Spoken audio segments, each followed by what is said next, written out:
Assalamualaikum warahmatullahi wabarakatuh. Nama saya Zafika Maharani dengan NPM 16011121082 akan mempresentasikan rangkuman terkait anatomi dari BMS 2 kali ini. Yang pertama di sini adalah oral cavity. Jadi oral cavity ini akan menjadi regio tempat bekerja dari dokter gigi sendiri, sehingga kami harus mampu mengingat letak anatomisnya.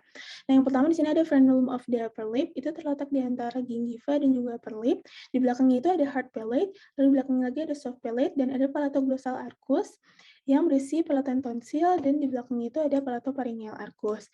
Lalu di lidah bagian belakang itu ada lingual tonsil yang berisi palate papilla, dan bagian depannya itu ada fungiform papilla dan juga filiform papilla. Di bagian bukalnya itu ada palatoglossus dan juga otot buccinator. Selanjutnya di sini ada salivary glands. Jadi kelenjar saliva yang mayor ini terdapat 3. Yang pertama ada parotid glands. Parotid gland itu diinervasi oleh glossopharyngeal nerve atau nerve ke-9, lalu ada submandibular dan sublingual gland itu diinervasi oleh facial nerve atau nerve ke-7. Lalu selanjutnya di sini adalah tonggo atau lidah. Jadi lidah ini terbagi menjadi 2/3 anterior yang terdiri dari fungiform papilla, filiform papilla, dan foliata papilla, dan juga 1/3 posterior yang terdiri dari falate papilla. Dan antara 2/3 anterior dan 1/3 posterior dibatasi oleh terminal sulcus yang tengah-tengahnya itu ada foramen cecumnya. 2/3 anterior ini diinervasi oleh untuk general sensorinya oleh facial nerve, dan untuk pengecapannya itu oleh trigeminal yang bercabang menjadi mandibular nerve. Lalu 1/3 posterior diinervasi oleh glossopharyngeal nerve untuk pengecapan maupun general sensorinya sendiri. Lalu di sini ada otot intrinsik dan otot ekstrinsik lidah. Yang pertama itu ada otot intrinsik, itu ada superior longitudinal, vertikal, transverse, dan inferior longitudinal. Lalu ada septum juga yang membatasi lidah kanan dan kiri. Dan yang kedua itu ada ekstrinsik muscle atau otot ekstrinsik, itu terdiri dari palatoglossus, styloglossus, hyoglossus, dan genioglossus. Semua intrinsik muscle ini diinervasi oleh hypoglossal nerve, dan semua ekstrinsik muscle ini diinervasi juga oleh hypoglossal nerve kecuali palatoglossus yang diinervasi oleh vagus nerve. Lalu di sini ada hard palate. Jadi di hard palate ini terdapat incisivus fossa yang bagian atas itu tempat keluarnya sphenopalatine artery dan juga saraf. Lalu ada palatine processus of maxilla itu merupakan 2/3 dari hard palate, dan horizontal plate of palatine bone itu merupakan 1/3 dari hard palate. Nah, di bagian belakangnya juga di situ ada 2 foramen, ada greater palatine foramen yang merupakan tempat keluarnya dari palatine greater palatine artery dan juga saraf, dan dia itu menginervasi hard palate. Lalu yang kedua itu ada lesser palatine foramen, merupakan tempat keluarnya lesser palatine artery dan juga saraf yang menginervasi soft palate. Lalu di gambar sebelah kanan itu ada palatine rugae, itu berfungsi untuk forensik. Selanjutnya di sini ada soft palate. Soft palate ini merupakan struktur seperti lipatan jaringan lunak ke bagian belakang langit-langit keras dengan margin posteriornya itu bebas. Soft palate ini terdiri dari tensor veli palatine muscle, levator veli palatine, palatopharyngeus, palatoglossus, dan juga otot uvula. Semua otot soft palate ini dipersarafi oleh saraf vagus atau saraf ke-10 kecuali tensor veli palatine yang dipersarafi oleh saraf mandibula atau saraf 53 melalui saraf ke pterygoid medial. Lalu, di sini ada faring. Jadi faring ini berbentuk setengah silinder muskulofasial yang menghubungkan rongga mulut dan hidung di kepala ke laring dan kerongkongan di leher. Nah, di sini faring dibagi 3 bagian. Yang pertama ada nasofaring yang berhubungan dengan nasal cavity, ada orofaring yang berhubungan dengan oral cavity, dan laryngofaring yang berhubungan dengan laring itu sendiri, dengan laring di depannya. Selanjutnya di sini ada pharyngeal wall. Jadi otot-otot faring ini diatur menjadi 2 kelompok, yaitu otot constrictor dan juga otot longitudinal. Otot constrictor ini ada 3. Yang pertama ada superior constrictor, middle constrictor, dan inferior constrictor. Semua otot constrictor ini dipersarafi oleh cabang faring dari saraf vagus atau saraf ke-10. Selanjutnya di sini ada longitudinal muscle atau otot longitudinalnya, itu terdapat 3 juga. Yang pertama ada styloparyngeus, salpingoparyngeus, dan juga palatopharyngeus. Styloparyngeus ini dipersarafi oleh glossopharyngeal nerve atau saraf ke-9, salpingoparyngeus ini dipersarafi oleh saraf vagus atau saraf ke-10, dan palatopharyngeus itu yang berfungsi ikut serta dalam menutup isthmus oropharyngeal, dia itu dipersarafi oleh saraf glossopharyngeus atau saraf ke-9. Nah, selanjutnya di sini adalah heart growth vessels and branch-nya. Pertama itu darah masuk melalui superior vena cava dan inferior vena cava, dia masuk ke atrium kanan, lalu masuk ke ventricle kanan, dan keluar menuju paru-paru melalui left and right pulmonary artery. Setelah dari paru-parunya itu menjadi darah kaya akan oksigen, lalu masuk ke atrium kiri melalui left and right pulmonary veins, dan ventricle kiri, masuk ke ventricle kiri, lalu keluar menuju seluruh tubuh melalui ascending aorta.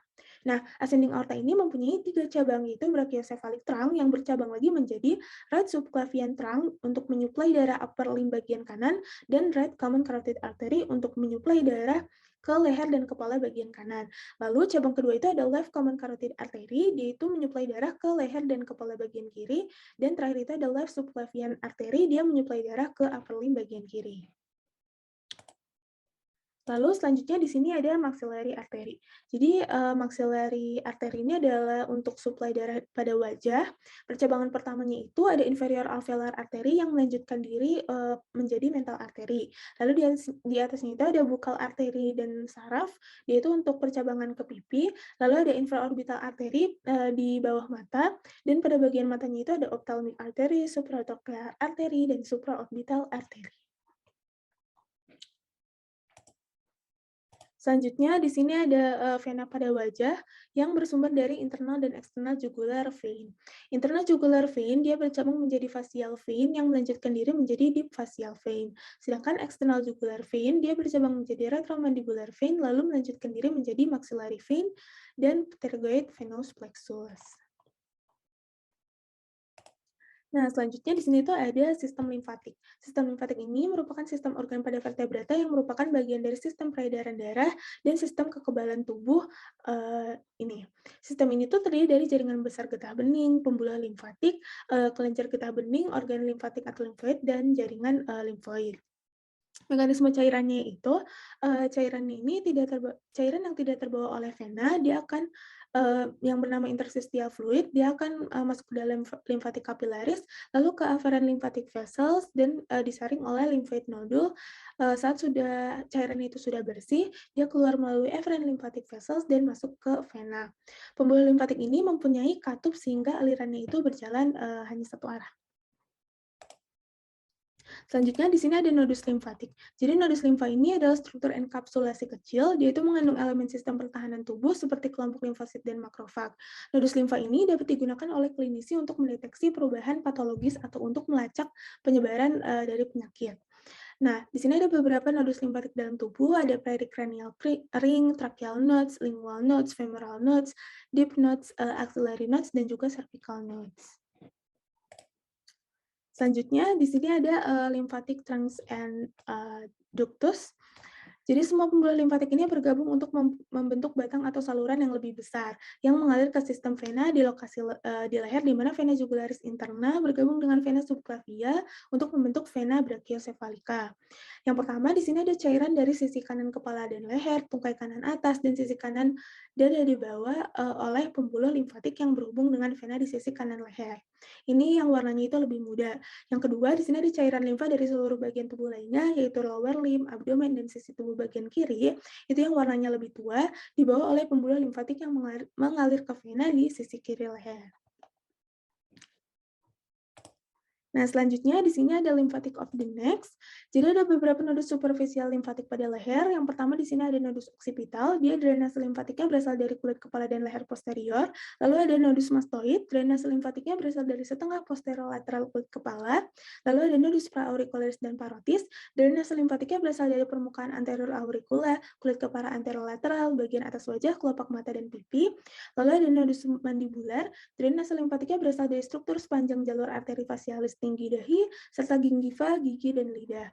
Lalu yang terakhir itu ada nodus submental, drainase limfatiknya itu berasal dari bagian tengah bibir, bawah, dagu, dasar mulut, ujung lidah, dan gigi incisifus bawah. Nah, aliran limfatik dari kelenjar getah bening superficial ini melewati beberapa arah.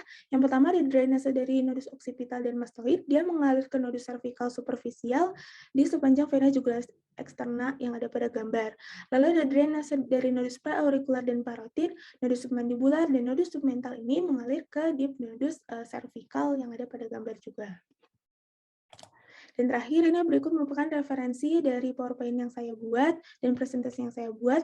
Sekian dari saya. Terima kasih. Wassalamualaikum warahmatullahi wabarakatuh.